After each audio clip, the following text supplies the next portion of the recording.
오늘 사도행전 13장 말씀, 사도행전 수요 예배하고 주일 예배 가운데 계속해서 같이 나누고 있는데 사도행전 13장 16절부터 43절까지 한량 없는 은혜라는 제목을 가지고 사도 바울이 첫 번째 이제 이방인 선교에 나서서 첫 번째 설교한 내용입니다. 그래서 이 내용 가지고 같이 나누겠습니다. 어떤 목사님의 아들이 가만히 자기 아버지한테 걸려온 전화를 옆에서 들어보니까 그 지역에 있는 어떤 다른 교단에 있는 목사님한테 전화가 온 거예요. 토요일 날 11시, 저녁 11시에 목사님들이 설교를 막 이제 마무리하고 그럴 때 다른 교단에 있는 어떤 목사님이 자기 아버지에게 전화를 했습니다. 자기 아버지는 침례교회 목사였어요. 근데 감리교단에 있는 목사님이 전화를 한 겁니다. 둘이 아주 친하게 지내시는 그런 분이라고 그러는데 그 목사님께서 이렇게 자기 아버지한테 묻는 것입니다. 내일 내가 아주 정말 귀한 말씀을 증거하려고 지금부터 생각을 하고 묵상을 하다 보니까 많이 은혜를 받았다. 그랬는데 이 구절이 도대체 성경에 어디 있는지를 모르겠다. 그러니까 성경 본문을 좀, 당신은 침례교 목사니까 성경에 좀 해박하니까 좀 알려주셨으면 좋겠다. 이렇게 이제 전화를 하는 겁니다. 그래서 그 아버지가 묻는 거예요. 무슨 구절로 설교하시려고 그러는지 한번 먼저 말씀을 해보십시오. 어떤 말씀에 은혜를 받았길래 그렇습니까? 그렇게 하니까 전화를 한 감리교회 목사님이 말씀하신 걸 뭐라고 하냐면, 내가 은혜 받은 말씀은 나에게 자유를 달라, 그렇지 않으면 죽음을 달라. 이 말씀을 성경에서 아무리 찾아봐도 참 내가 성경에 있는 줄 알았는데 내가 찾을 수가 없으니까 그 말씀이 어디 있는지 좀 알려주십시오 라고 하는 겁니다. 우리에게는 성경이 하나님의 말씀이 주어졌죠. 세상의 말씀이 아니라, 세상에서 은혜 받고자 하는 것이 아니라 우리는 우리 그리스도인의 삶 속에서 하나님께서 주시는 이 성경에 있는 말씀, 그걸 가지고 우리는 살아가기를 원한다라는 거죠. 그래서 우리의 갈 길을 밝혀주는 것, 우리가 방황하고 있을 때, 우리가 어떻게 가야 될지 모를 때, 정말 하나님께서 하나님께 기도할 때 우리의 갈 길을 보여주실 때, 그때 바로 어디서부터 그 갈 길이 밝혀진다? 하나님의 말씀으로부터 오는 것이다라는 것이죠. 그래서 디모데후서 3장 16절은 이렇게 말합니다. 모든 성경은 하나님의 감동으로 된 것으로 교훈과 책망과 바르게 함과 의로 교육하기에 유익하니. 그래서 사도 바울은 이 말씀을 디모데에게 전한 거예요. 그래서 우리가 살아가는 모든 삶 속에서 가르침을 받을 수 있고 교훈될 수 있고, 모든 우리의 삶의 지침은 바로 어디서부터 온다? 하나님의 말씀에서부터 오는 것이니까 저와 여러분 그리스도인 예수 그리스도를 믿고 살아가는 사람들의 삶 속에서는 온전히 무엇이 기준이 되어야 된다? 하나님의 말씀을 기준으로 해서 우리는 살아가야만 된다라는 것입니다. 여러분, 지난 주일날 말씀드렸던 것과 마찬가지로 바울 일행, 이제 바나바와 바울 그리고 마가, 요한 이렇게 셋이서 구브로에서 또 떠나서 배를 타고 버가로 올라갑니다. 소아시아 1차 전도 여행에 그 목적지로 올라가는 거죠. 그래서 그 구브로에서 있을 때 서기오 바울을 전도하는, 총독 서기오 바울을 전도하는 그런 성과를 거두고 나서 그들이 이제 소아시아 북쪽으로 올라가게 되는 것입니다. 그런데 그동안 가는 길에 이제 그곳으로 가면서 배를 타고 먼 길을 갔던 거예요. 그러니까 어떤 신학자들은 말하기를 거기서 그가 너무 고생스러워서 풍토병에 걸렸다. 바울이 풍토병에 걸렸다라고 그렇게 말을 하기도 합니다. 그런데 또 가서 그 버가에서 머무는 동안에 그 산맥을 하나 넘어서 이제 그 소아시아 북쪽으로 올라가야 되는데, 그때 누가 떠나요? 마가 요한이 그 바울을 떠나게 되는 거죠. 그러니까 심기가 굉장히 불편했을 것이다라는 거죠. 어떤 이유였는지 성경에 기록되어 있지는 않지만 동역자를 거기서 잃어버려야만 했던 그런 아픔을 안고 그들이 도착한 곳 밤빌리아 지방 버가. 그곳은 바하보, 옛날에 있던 그 서기오 총독을 전도했던 그곳에서 105km 북쪽으로 가야만 되는 그런 곳이었어요. 배를 타고 소아시아의 전도를 위해서 그곳에 온 것이죠. 버가는 소아시아 남부 해안 지방의 밤빌리아의 중요 도시이자 교통 요충지였습니다.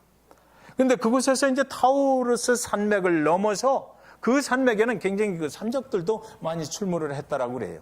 그곳을 넘어서 바나바와 둘이 이제 그 산맥을 넘어서 자기들이 목적지로 이제 가는 것입니다. 굉장히 험준한 그런 여행길이었다라는 것이에요.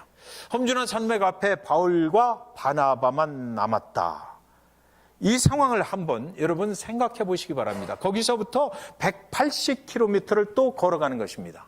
그래서 바나바와 바울 둘이서 그 험준한 산맥을 지금 예수 그리스도의 복음을 증거해야 되겠다라는 그 목적 하나만 가지고 지금 가고 있다. 그러니까 그때 당시에 사람들이 그 산맥을 넘어가는데 보통 6일 정도가 걸렸다라고 얘기해요.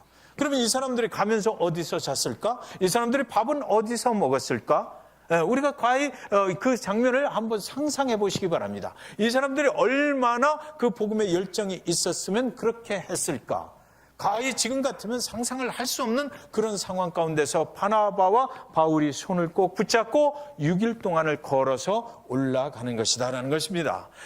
그곳에서 이제 도착한 바울 일행은 성경에 보니까 뭐라고 되어 있냐면 안식일에 해당을 찾아가 설교할 그런 기회를 기다리고 있었다 이렇게 되어 있어요.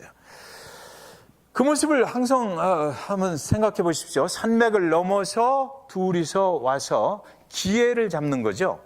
그 유대인의 해당이 있었다라는 얘기는 그때 당시에 유대인들이 많이 이곳저곳에서 흩어져 있었다. 그래서 해당에 들어가서 안식일에 기다리고 있는데 자기한테 어떤 설교를 할 수 있는 그 기회를 주기만을 간절히 기도하는 마음으로 거기 기다리고 있었다. 왜 그랬을까요? 왜 그랬을까요? 유대인의 해당에서 자기도 유대인이잖아요, 바울도. 그런데 그곳에서 설교할 기회를 얻으면 무엇을 증거하려고 그랬을까? 예수? 그죠. 예수 그리스도 우리의 메시아가 되시는 예수 그리스도를 증거하기 위해서 자기가 경험한 예수, 내가 옛날에 나도 정통 유대인이었었고 나도 당신들과 같이 하나님을 믿는 사람이었다. 그런데 내가 경험한 그 메시아 예수는 당신들이 알고 있는 것하고는 틀렸다라는 거죠. 그래서 내가 그 예수를 증거하지 아니하면 백일 수가 없어서 내가 이렇게 험준한 산맥을 넘어서 지금 여기 와서 기다리고 있는 것이다. 그래서 나한테 기회가 왔으면 좋겠다라고 그렇게 기도하는 마음으로 기다리고 있었습니다. 그리스도 예수에 관한 그것 때문에 자기 생명을 걸고 이제 움직이는 바울의 모습을 우리는 볼 수가 있는 것입니다. 저와 여러분 중에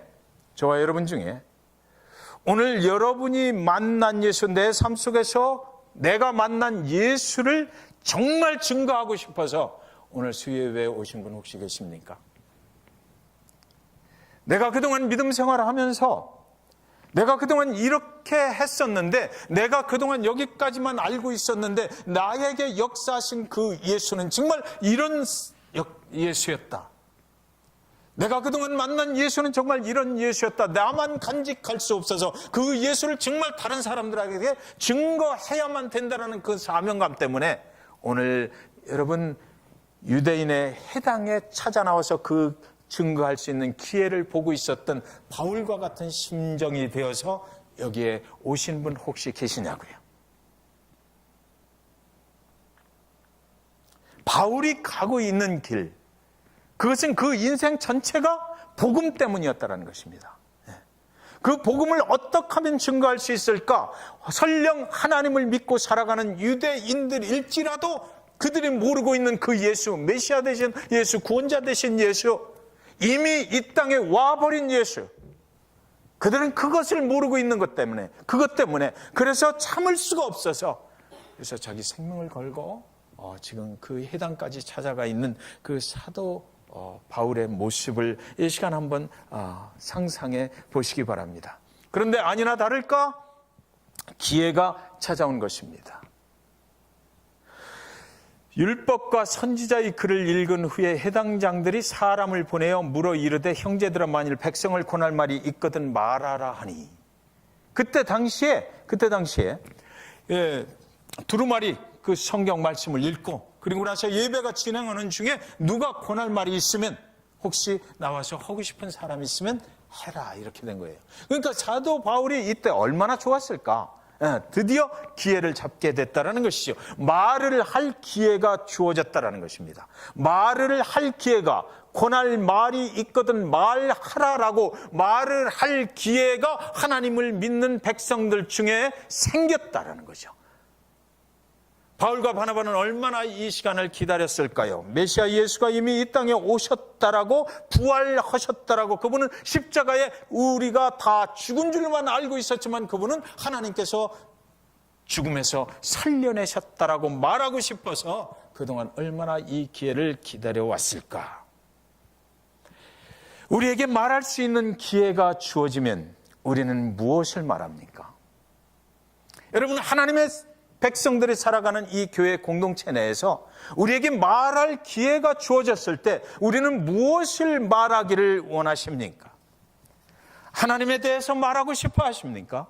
예수님에 대해서 말하고 싶어 하십니까? 나를 살려내신 그 예수에 대해서 말하지 않고는 백일 수 없어서 말할 수 있는 기회가 주어지면 그 예수를, 내가 만난 예수를 증거하기를 원하십니까? 아니면 다른 사람의 죄를 지적하기를 원하십니까? 아니면 나를 구원해 주신 그 예수, 그분에 대해서 말하기를 원하십니까? 아니면 우리 비즈니스에 대해서 얘기를 하기를 원하십니까?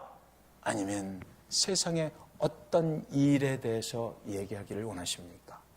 저와 여러분이 말할 수 있는 기회가 하나님의 공동체 안에서 주어졌을 때 우리는 무엇을 말하기를 원하느냐라고 성경 본문이 지금 우리에게 사도 바울을 통해서 묻고 있는 것만 같습니다. 16절에 보면 바울이 일어나 손짓하며 말하되 이스라엘 사람들과 및 하나님을 경외하는 사람들아 들으라, 이렇게 얘기하거든요. 사도 바울이 일어나는 것까지는 그때 그 당시의 예배 문화에 맞는 것이었습니다. 그런데 여기서 사도 바울이 갑자기 앞에 나가서 손짓하면서 아주 전심으로 그들의 관심을 끄는 거예요. 손짓하면서 왔다 갔다 하면서 요즘이야 그렇게 설교들을 한다고 그러지만 그때 당시의 예배 문화에서는 굉장히 획기적인 것이었을 것이다라는 거죠.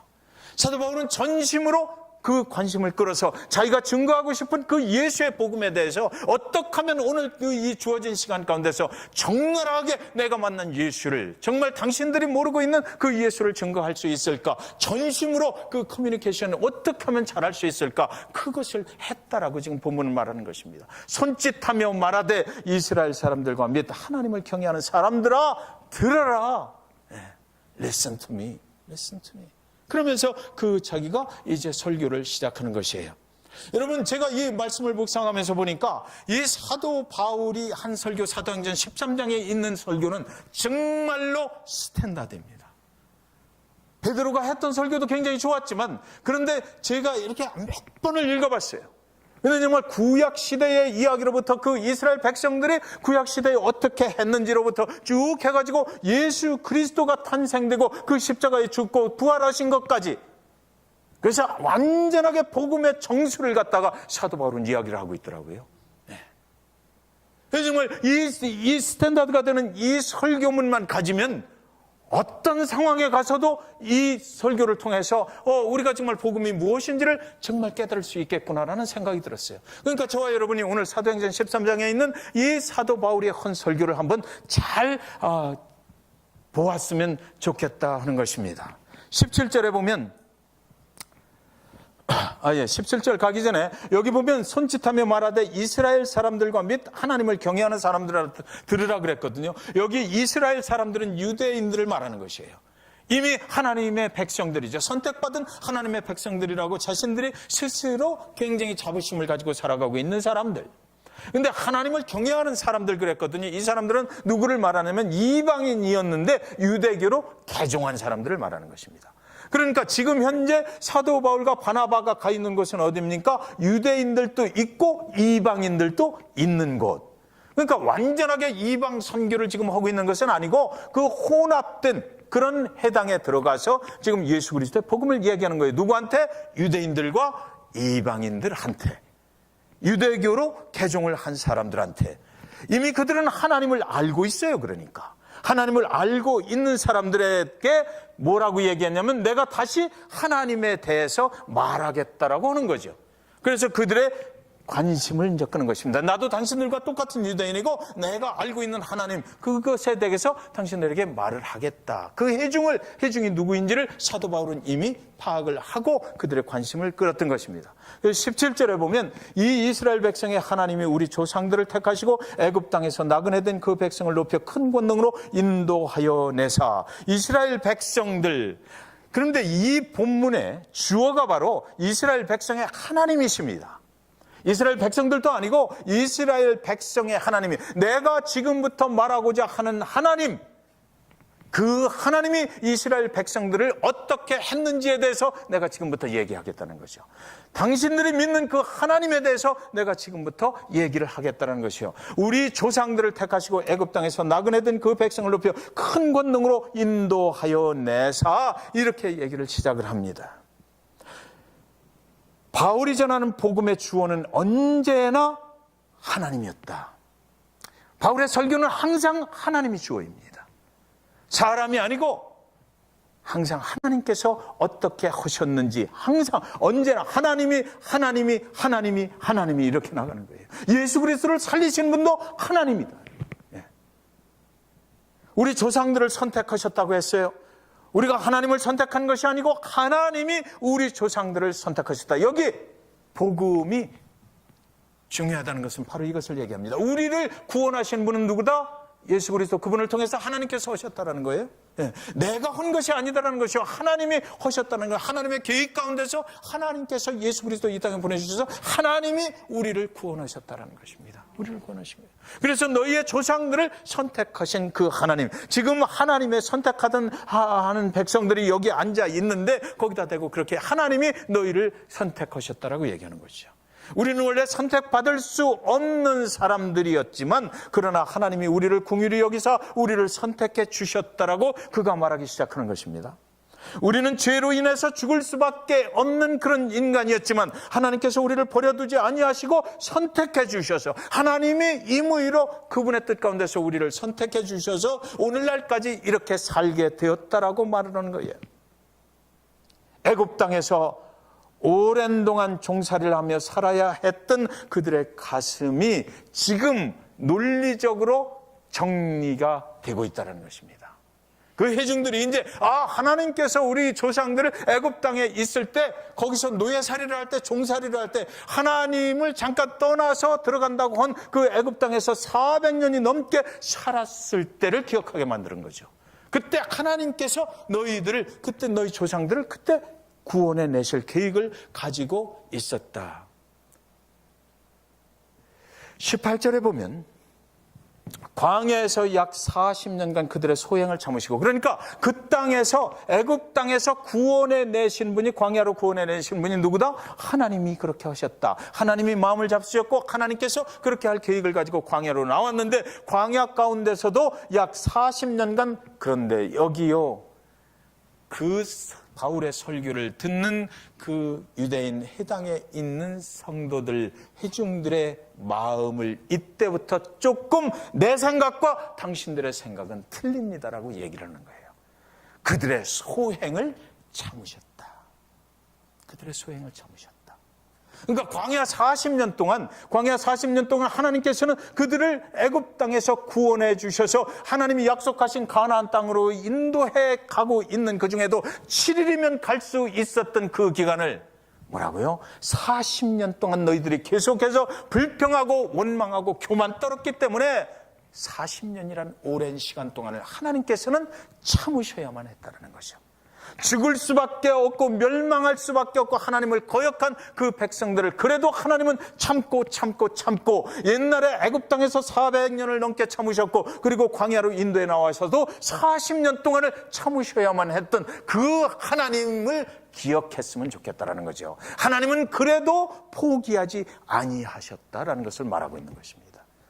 너의 소행이 그랬지만, 죽을 수밖에 없었지만 그래도 하나님은 약속하신 것을 지키기 위해서 오늘 당신들의 인생을 계속해서 그렇게 인도해 오셨다라고 이야기하는 것이에요. 신명기서 8장 2절, 네 하나님 여호와께서 이 40년 동안에 네게 광야길을 걷게 하신 것을 기억하라. 이는 너를 낮추시며 너를 시험하사 네 마음이 어떠한지 그 명령을 지키는지 지키지 않는지 알려 하심이라. 광야 40년을 왜 그렇게 오래 걸려야 했는지가 여기 신명기 8장 2절에 정확하게 기록해 놓은 거예요. 너를 낮추시며 너를 시험하사 네 마음이 어떠한지. 그러니까 하나님의 명령에 순종하는지 순종하지 않는지 그것을 시험하는 기간이 40년 걸렸다. 매일같이 불평하고 원망하고 쓴물 나온다. 우리가 먹고 살 게 없다. 애굽에 있었을 때 그 고기 가마가 생각이 난다. 그 우상을 만들어 가지고 이것이 하나님이 우리를 인도한 것이 아니라 이 우상이 바로 우리를 애굽에서 인도해낸 신이다라고. 그들을 가나안 약속의 땅 젖과 꿀이 흐르는 땅으로 인도하시기 위해서 하나님께서는 그때마다 참으셔야만 했다라는 것이죠. 19절에 보면 가나안 땅 7 족속을 멸하사 그 땅을 기업으로 주시기까지 약 450년간이라. 그러니까 애굽에서 나올 때부터 가나안 땅에 들어가서 또 10년 동안의 정복 전쟁을 또 치루어야 했던 그 시간까지 다 합해서 약 450년간을 하나님께서는 참으셨다라는 것입니다. 4세대가 지날 때까지 하나님은 참으셨다라는 거예요. 그들이 애굽 땅으로 들어갈 때 잠깐 가뭄을 피해서 그리 간 거거든요. 400년이 넘는 세월을 보내야만 했고 또 40년 그리고 또 가나안에 들어가서 정복전쟁을 하는데 10년이 걸렸다. 그리고 20절에 보면 뭐라고 얘기하면요. 20절 21절에 보면 그 후에 선지자 사무엘 때까지 사사를 주셨더니 그 후에 그들이 왕을 구하거늘 하나님이 베냐민 지파 사람 기세의 아들 사울을 40년간 주셨다가 그 가나안 땅에 들어가서 이제 정복 전쟁을 하는데에도 선지자 사무엘 때까지 사사를 주셨다. 그 후에 그러니까 하나님께서는 계속 지금 사도 바울을 통해서 무엇을 얘기하시냐면 너희가 그렇게 원망하고 불평한 그 후에도 하나님께서는 오래 참으셔서 또 사사를 세워주셨는데 그런 후에도 또 그 후에도 그들이 왕을 구하기를 하나님 베냐민 지파 사람 기슬의 아들 사울을 40년. 그러니까 그들이 그때 뭐 했어요? 다른 족속들처럼 다른 나라들처럼 우리도 하나님이 세워주시는 사람이 아닌 우리가 세우는 왕을 하나님 세워주십시오 그랬던 거죠. 사람이 세우는 왕이 우리에게 필요하다는 것이에요. 그때까지도 그렇게 살아야만 했던 이스라엘 백성들을 위해서 하나님께서는 여지껏 참으셨다라는 것이죠. 사랑하는 여러분, 여기서 잠깐 우리 자신의 인생에 대해서 한번 생각해 보시기 바랍니다. 여러분의 인생이 가끔 가다가 어디서 막혀 있는 것 같을 때가 있지 않습니까? 저와 여러분의 인생이 하나님께 기도하고 하나님께 나아가는데도 불구하고 뭔가 막혀 있는 것만 같고 뚫어지지 않는 것만 같고 하나님께서 확 하고 뚫어주시면 정말 내 기도에 응답되고 내가 하나님께 영광을 돌린 것 같은데도 불구하고 하나님의 백성으로 살아가고 주일도 지키고 예배에 참여도 하고 하는데도 불구하고 뭔가 앞길이 보이지를 않고 답답할 때가 있지 않아요? 혹시 하나님과의 관계가 그 문제가 생긴 것은 아닌지. 우리가 형식적으로는 예배하고 하나님의 백성으로 살아가고 있지만 그러나 내 마음속에 하나님께 대한 원망과 불평 같은 것들로 인해서 하나님이 원하시는 그런 삶을 온전히 살아가고 있지 못한 그 원인 때문에 아직도 하나님께서 우리의 길을 하나님의 뜻대로 확 하고 열어주지 않고 있는 것은 아닌지 오늘 말씀 속에서 우리 자신의 모습을 한번 생각해 봤으면 좋겠어요. 하나님께서 원하시는 것이 무엇인가? 하나님께서 정말 이것을 손에서 놓으라고 말씀하시는데도 불구하고 하나님에게 완전하게 순종하지 못해서 하나님께서 내 인생의 길을 지금 시간을 끌고 있지는 않은지 한번 생각해 보셨으면 좋겠습니다. 그 후에 선지자 사무엘 때까지 사사를 주셨다. 우리가 잘 아는 것처럼 사사기의 역사, 사사를 세워주면 또 거역하고 사사를 세워주면 또 거역하고 또 거역하고. 그 후에 그들이 왕을 구하거나 하나님 사람을 세워주십시오. 하나님이 아닌 우리가 원하는 그런 사람을 세워주십시오. 그래서 사울의 통치 기간이 얼마예요? 40년 동안. 40년 동안. 그 하나님의 백성들이 원하는 것을 하나님께서는 참으시면서 또 요구 조건을 들어주신 거예요. 사울의 통치 기간 동안 과연 하나님의 백성들이 정말 하나님을 섬기면서 살 수 있었어요? 그렇지 않잖아요. 예. 하나님이 뜻하시는 것은 그것을 아녔는데 사람이 우리의 마음대로 하기를 원했던 것이죠. 그래도 하나님께서는 참으시면서 그 일을 이루어 주셨다. 사도행전 13장 22절은 이렇게 말합니다. 패하셨다. 40년 후에 사울을 왕자리에서 끌어내려 버렸다. 그의 죽음은 정말 처참했잖아요. 다윗을 왕으로 세우시고 증언하여 이르시되 내가 이새의 아들 다윗을 만나니 내 마음에 맞는 사람이라 내 뜻을 다 이루리라 하시더니, 그러니까 지금 무슨 얘기냐면 이렇게 너희들이 하나님을 원망하고 불평하고 계속해서 내가 참고 그런데 결국 사사들을 세워주었는데도 거기에 또 불순종하고 계속해서 또 사람을 왕으로 세워달라고 하는데도 내가 참고 세워졌다. 40년 후에 그 사울을 패하고 나서 그동안 내가 참으면서 내가 사람을 찾았다라는 거죠. 내 마음에 드는 사람, 내가 정말 사용할 수 있는 사람, 내 말에 정말 순종하면서 내 마음에 합한 자를 내가 그동안 찾았는데 그것이 바로 이새의 아들 다윗이었다라는 거예요. 내 마음에 맞는 사람이기 때문에 나는 이제 이 다윗을 통해서 내 뜻을 이루겠다. 그래서 다윗의 후손을 통해서 누가 나타나요? 예수 그리스도가 나타나고 예수 그리스도를 통해서 메시아 예수가 이 땅에 탄생을 하게 되는 것이고, 그를 통해서 온 인류에게 십자가의 복음으로 인해서 구원받을 수 있는 길을 열어주게 됐다는 것이에요. 네. 오늘 사도 바울이 이렇게 설교하는 거예요. 옛날 우리 조상 때부터 시작해갖고 하나님의 참으심, 오래 참으심, 용서하심, 하나님의 사랑을 계속해서 얘기하는 거죠. 그리고 나서 결국엔 하나님께서 찾은 사람 그 다윗을 통해서 하나님이 원하시는 뜻이 이루어졌다라는 거죠. 그러니까 그들이 알고 있는 하나님, 우리는 옛날에 우리 조상들이 정말 선택받은 그런 백성으로서 우리는 예배합니다. 우리는 하나님을 섬깁니다. 우리는 하나님께 기도합니다. 우리는 하나님을 찬양합니다. 그러나 그들이 모르고 있는 예수 그리스도, 너희는 사실 하나님께 선택받았다고 자랑하는 것, 그것만 가지고 있지만 그거 가지고는 아니 된다. 이 구원이라고 하는 것은 그것으로 이루어지는 것이 아니다. 하나님의 용서하심, 하나님의 사랑하심이 어디까지 갔느냐? 예수 그리스도 당신의 아들을 이 땅에 보내셔서 결국은 그를 통해서 구원으로 이르는 길이 열렸다.